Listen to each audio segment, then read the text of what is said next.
வணக்கம். எமது தாய்கவாழ் உறவுகளுக்கு இனிய வணக்கம்.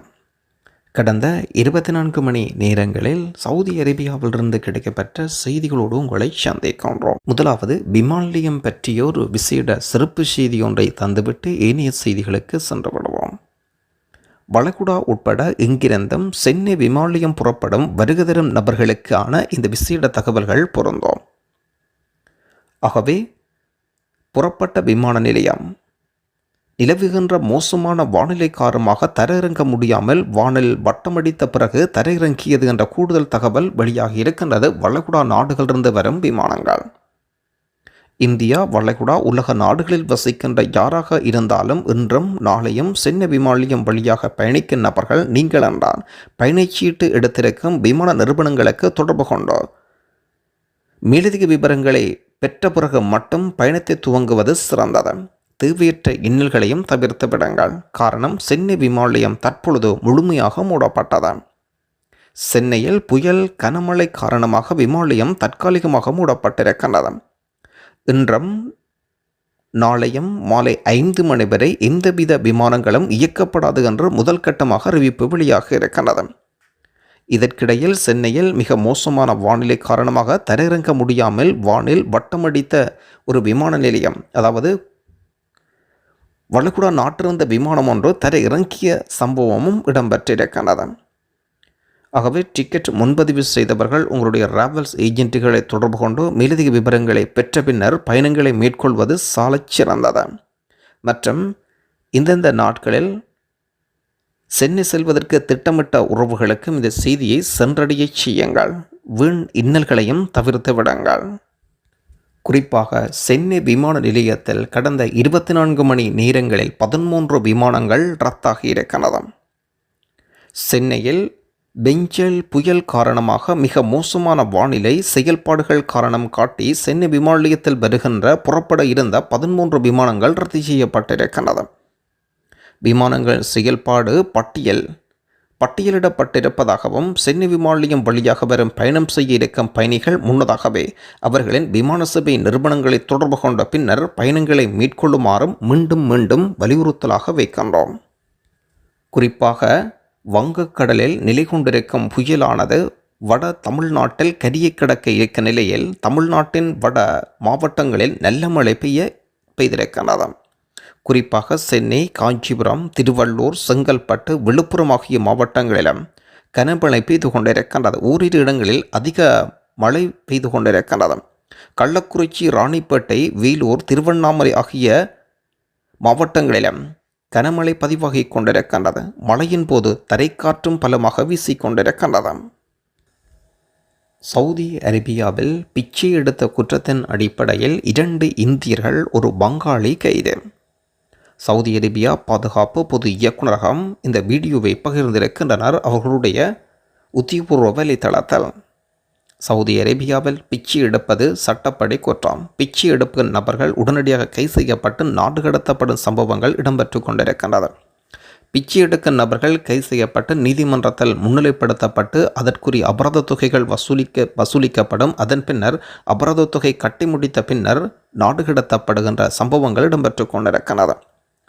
இன்றைய தினம் மேற்கொள்ளப்பட்ட விசேட சுற்றிவளைப்பின் அடிப்படையில் பிச்சை எடுத்ததன் அடிப்படையில் 2 இந்தியர்களும் ஒரு பங்காளியும் கைது. நேரடியாக கிடைக்கப்பட்ட வீடியோ தகவலின் பிரகாரம் அந்த வீடியோ தகவலை கூட அவர்களுடைய உத்தியபூர்வ வலைத்தள பக்கத்தில் வெளியிட்டுள்ளனர். சவுதி அரேபியாவில் பிச்சை எடுப்பது சட்டப்படி குற்றம் என்பதை அனைவரும் அறிந்து செயற்படுங்கள்.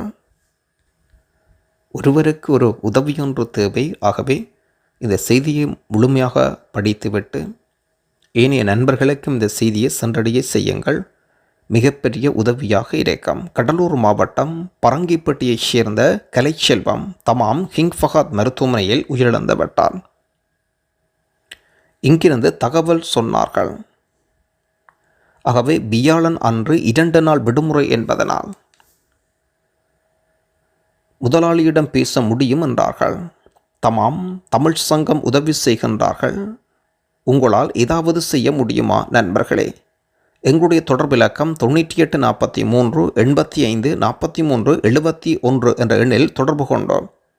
எங்களுக்கு மேலும் உதவி செய்யும்படி கேட்டு நினைக்கின்றார். ஆகவே இந்த செய்தியின் உண்மைத்தன்மையை நீங்கள் அறிந்து கொள்வீர்கள் என்று நாங்கள் நினைக்கின்றோம். திருச்சி தமாம் நேரடி விமான சேவை பற்றிய ஒரு விசேட அறிவிப்போன்றோம். திருச்சி மற்றும் தமாம் இடையே நேரடி விமான சேவைகள் ஏர் இந்தியா எக்ஸ்பிரஸ் அறிமுகம் செய்துள்ளனர். ஜனவரி 2ஆம் தேதி தொடக்கம் துவங்கும். இந்த சேவை வாரந்தோறும் வியாழன் மற்றும் ஞாயிற்றுக்கிழமைகளில் நடைபெறும். திருச்சி தமாம் நேரடி விமான சேவைகள். திருச்சியிலிருந்து காலை 6 மணி 5 நிமிடம் அளவில் புறப்படும் விமானம் காலை 9 மணி 10 நிமிடம் அளவில் தமாம் வந்தடையும்.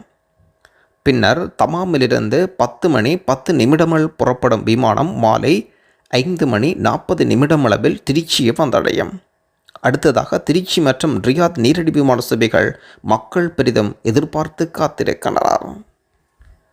சவுதி அரேபியாவில் சட்டவிரோதமாக செயல்பாடாகிய பிட்காயின் மார்க்கெட்டில் ஈடுபட்ட இந்தியாவைச் சேர்ந்த ஒருவர் உட்பட பல்வேறு குழுவை சவுதி அரேபியா பாதுகாப்பு படையினர் கைது செய்துள்ளனர்.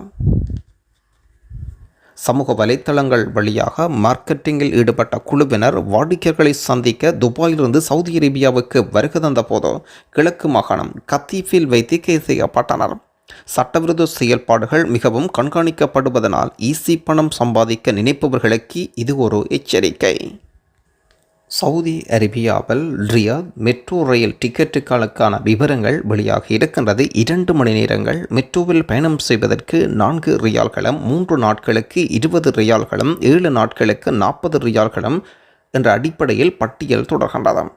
30 நாட்களுக்கு 140 ரியால் என்ற அடிப்படையிலும் 6 வயதிற்குட்பட்ட குழந்தைகளுக்கு இலவச டிக்கெட் என்ற ரியாத் மெட்ரோ ரயில் நிறுவனம் விடுத்துள்ள விலைப்பட்டியல் தொடர்பான விவரங்களில் இது சொல்லப்பட்டிருக்கிறது. இன்றைய நாளுக்குரிய நாணய பெறுமதிகளை பார்த்தால் இந்தியன் ரூபாவில் 22 ரூபாவும், இலங்கை ரூபாவில் 77 ரூபாவும் சென்று கொண்டிருக்கின்றது. அடுத்த ஆண்டு இறுதிக்குள் 1 லட்சம் மாணவர்கள் சீன மொழியை கற்க இருக்கின்றனர். சவுதி அரேபியா தனது பொது பள்ளிகளில் சீன மொழி கற்பித்தலை விரிவுபடுத்த திட்டமிட்டுள்ளனர். அடுத்த ஆண்டு இறுதிக்குள் 1 லட்சம் மாணவர்களை இலக்காக கொண்டிருக்கிறது. இந்த விரிவாக்கம் கலாச்சாரம், பொருளாதார இணைப்புகள் அதிகரிப்பதிலும் சவுதி அரேபியா ஆர்வத்தை பிரதிபலிக்கின்றது என்று சவுதி அரேபியா பத்திரிகை நிறுவனம் செய்தி வெளியிட்டிருக்கின்றது. இந்த வகையில் ஒத்துழைப்பை மேம்படுத்த கடந்த ஆண்டு செய்து கொள்ளப்பட்ட ஒப்பந்தத்தின் கீழ் 175 சீன மொழி ஆசிரியர்களை கொண்ட முதல் குழு இப்போது சவுதி அரேபியா பள்ளிகளில் பணி செய்து வருகின்றனர். இந்த ஆண்டின் தொடக்கத்தில் சவுதி அரேபியா கல்வி அமைச்சகம் இது தொடர்பான திட்டத்தில் முதல் கட்டத்தின் ஒரு பகுதியாக தேர்ந்தெடுக்கப்பட்ட பகுதிகளில் இருக்கும் நடுநிலை பள்ளிகளில் சீன மொழியை அறிமுகப்படுத்த இருக்கின்றனர்.